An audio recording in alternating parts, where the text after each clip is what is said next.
What's going on, everybody? It's Wilfried here, and welcome back to another episode of South Stand Signings. This series, of course, will go through everything happening in and around the world of Leeds United, and we have a little talk about it. And with yesterday's injury to Archie Gray, Leeds being proactive in the transfer market is a necessity, and Leeds are finally perhaps starting to wake up to that. The first story, however, is surrounding a departure possibly, and that is Joe Gelhardt, who is now being reportedly tipped to join Wigan, go back to his former club because he is in desperate need for game time.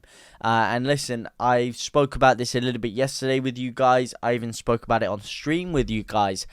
I can't believe this is happening. I can't believe the fall from grace that we've had when it comes to Joe Gelhardt. I can't believe he's gone from one of England's brightest prospects to a guy who can't even get a game in the Championship now. I don't think anyone would have predicted that. We all thought when he went on loan in the Championship last year, he was going to tear the league by storm and come back to us in the Premier League. So the fact this has happened, I'm not sure. I'm not sure why Fark hasn't really given him much of an opportunity, but it does seem the club are favouring Joseph over him.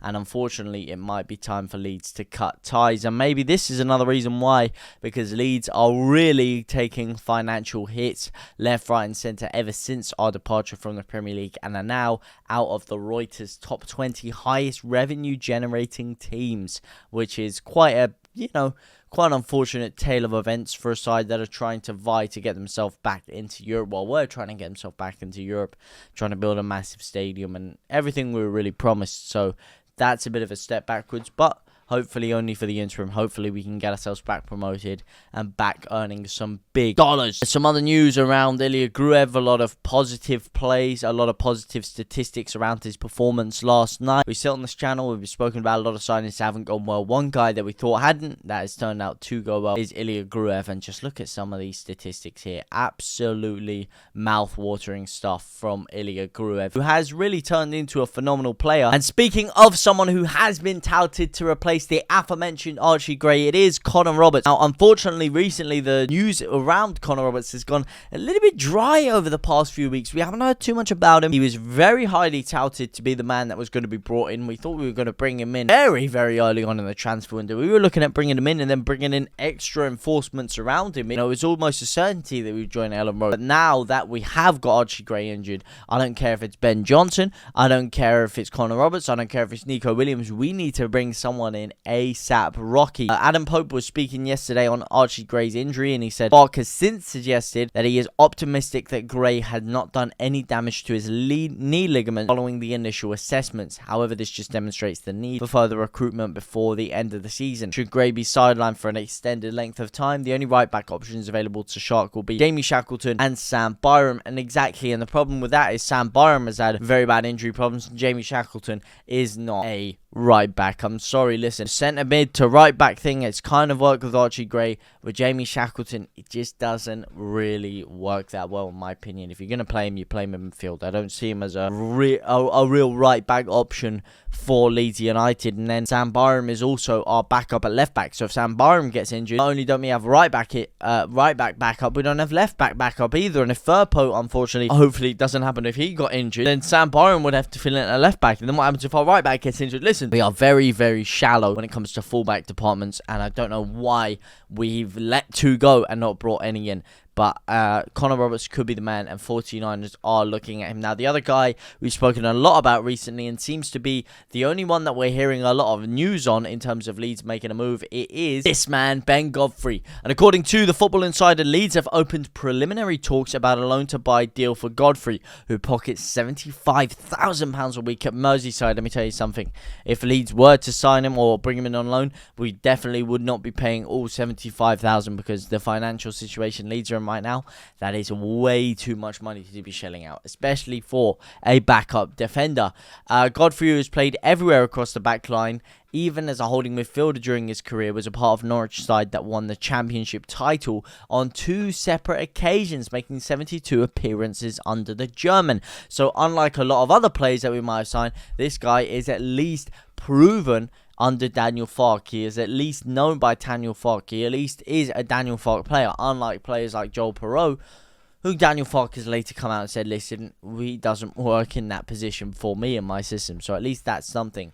Although we were speaking yesterday about how he potentially was going to a plethora of other clubs, it seemed like maybe the deal over to Leeds wasn't even ever on in the first place. But it is now coming back out that Leeds are back in the race to sign Ben Godfrey. There's a lot of contradicting opinions here.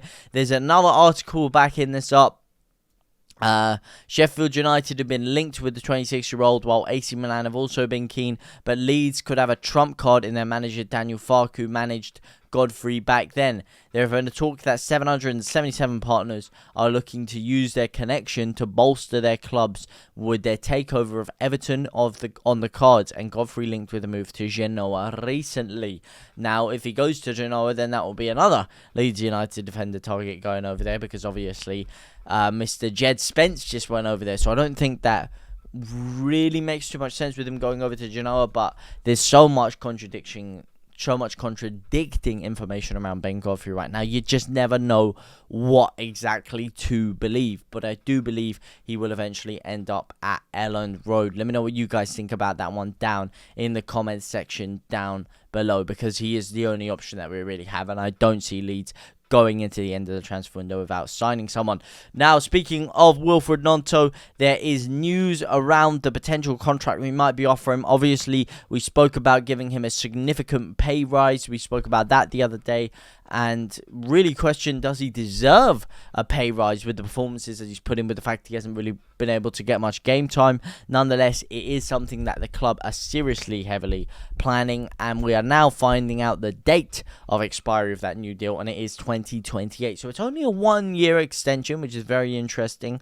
If you're going to give him that much more money to keep him around, would you not want to keep him around for at least 2 extra years than what you had initially signed him on for? His previous contract expiring 2027. Now, apparently, we're trying to push it up to 2028, and apparently we're close to closing in on a new contract for Wilfried Gnonto this month, aiming to tie down the Italian to a long-term contract with extended wages. I'm not sure exactly how he's earned that. I'm not sure the thinking behind it. Hopefully it's a positive one. Hopefully he ends up having a great impact at Leeds United, and it could work out well, but I'm not 100% sure as to why we're doing that at this current moment in time, because the club and the manager haven't really indicated to us anything to do with that. Now, speaking of great players and elite players that deserve pay rises, Senior Firpo is definitely one of them, and it turns out he's not as quiet and as kind as you would think. He's actually probably one of the most vocal players in the dressing room, and this has been coming out. He actually came out himself and claimed this.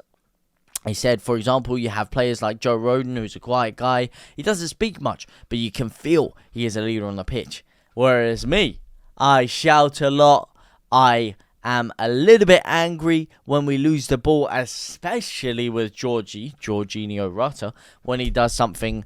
One of his things is his quote, when he does his things, which is interesting. And not a lot of people would have thought that, but if you think about it, he's actually one of the most senior players in the squad. Not only is his name now Senior Firpo, but he is actually one of the most senior players in the squad, with only like Patrick Bamford, Stuart Dallas, Liam Cooper really serving more years at Leeds United than Firpo, which is pretty crazy to think about. In other news, Leeds United are keeping tabs as ex-Rangers man says transfer link star still has a chance. Who is he talking about? Chris Kamara? Well, he is of course talking about the main man, Nat Phillips. And obviously Leeds linked with the defender. Nat Phillips just really doesn't seem like a great move. They go on to say that the Reds are keen to loan Phillips out again this month. Leeds boss Daniel Farke is thought to be an admirer of the defender. Again, a centre-half. Not really what we need. We need a fullback, not a centre-half. At least if we went for Ben Godfrey, he could play either or. And I think he is actually a way better defender than Nat Phillips was. I was not convinced with him in his time at Liverpool at all, really.